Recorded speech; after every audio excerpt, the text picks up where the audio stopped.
So the verb tener, we've used before. It means to have.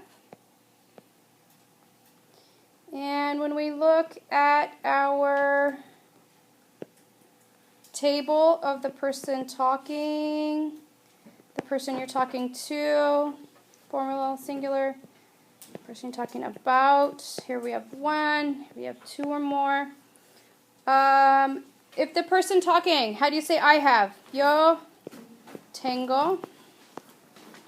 And the person you're talking to, tú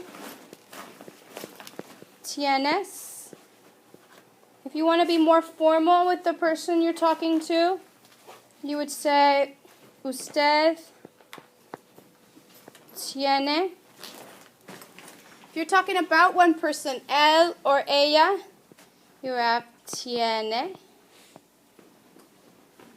The plural column, if a whole bunch of people are talking, it's nosotros tenemos. That one's pretty different from the rest.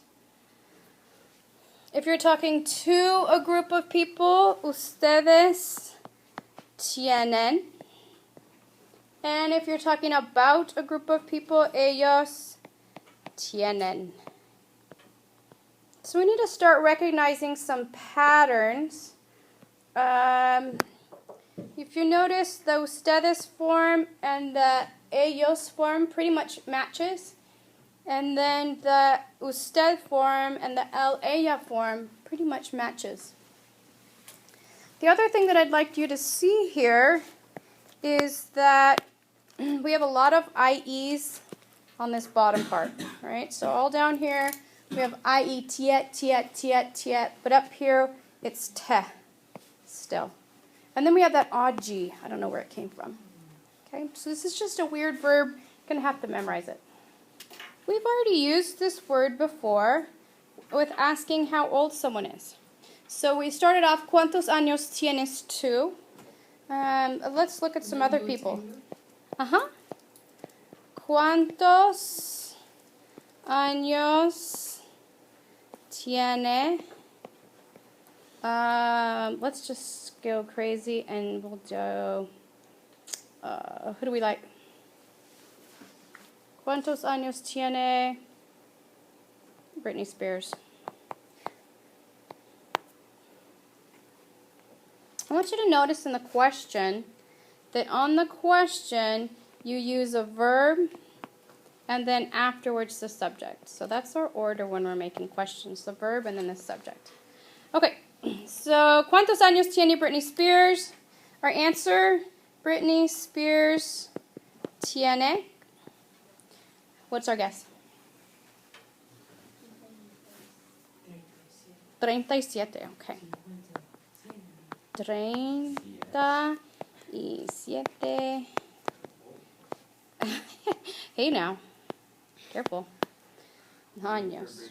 Thank you. Okay, so this is a sentence here. And so in a sentence, we go verb, subject, verb. Period, right? So the sentence, our formula changes a little bit. So the first thing we used for tener was to talk about age.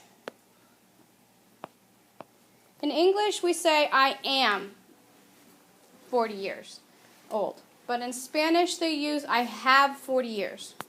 I'm a woman, I'm a teacher, I'm a lot of things, but I'm not a year. Is that why... So we've got age is one use of tener. For example, yo tengo 11 años. And then we're also going to use tener to talk about possession. Tú tienes dinero. Yo tengo una galleta. Yo tengo 3 libros. Tengo 6 clases de español. All of these things we are in possession of. The third use that we're going to use for tener is obligation. The formula for obligation is tener conjugated. That means tengo, tienes, tiene, tenemos, tienen, plus the word que without an accent. It has an accent when it's the question. plus a second verb not conjugated. When we don't conjugate a verb, it's called the infinitive. So, like, ser is an infinitive. Andar en patineta is an infinitive. Correr is an infinitive. Practicar is an infinitive. So this is our formula. So let's look at an example of this. So if I want to say, I have to study. Yo, the appropriate form of tener conjugated would be tango for yo. You always have to put the K in there. That's what sets it up for obligation. And then to study is estudiar. Yo tengo que estudiar. I have to study.